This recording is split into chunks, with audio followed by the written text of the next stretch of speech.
কেন জানি না, তবে জানেন তো আজকে নিজেকে প্রচণ্ড অসহায় মনে হইতেছে। মনে হয় আমি ছাড়া এই পৃথিবীতে আমার আর কেউই নাই। মানে কি বলবো, অদ্ভুত একটা অনুভূতি হচ্ছে নিজেকে ঘিরে ধরে রাখছে। চারপাশে এত এত মানুষের ভিড়, তারপরেও নিজেকে কেমন জানি একটা একা একা লাগতেছে। আর এতটাই একা লাগতেছে যে নিজের ছায়াটাকেও অপরিচিত মনে হচ্ছে। সবাই আমার মুখে হাসি দেখে ভাবে যে আমার জীবনে খালি সুখ আর সুখ, অথচ আমার ভেতরে যে জিনিসটা চলতেছে সেই জিনিসটা আমি কাউকে এক্সপ্লেন করতে পারছি না। আমার নিজের ভেতরের পৃথিবীটা একটু একটু করে ভেঙে পড়ছে। জানেন তো, কখনো ভাবি নাই, কখনো নিজে এই জিনিসটা চিন্তাও করি নাই যে আমার লাইফে এমন একটা দিন আসবে যেখানে নিজের শক্তিগুলোই বারবার প্রশ্নবিদ্ধ হবে।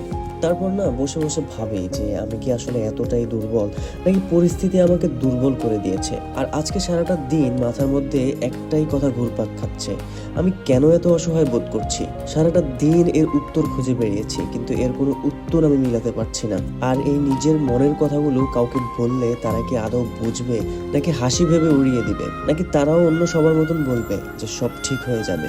আসলে আদৌ কি সবকিছু ঠিক হয়?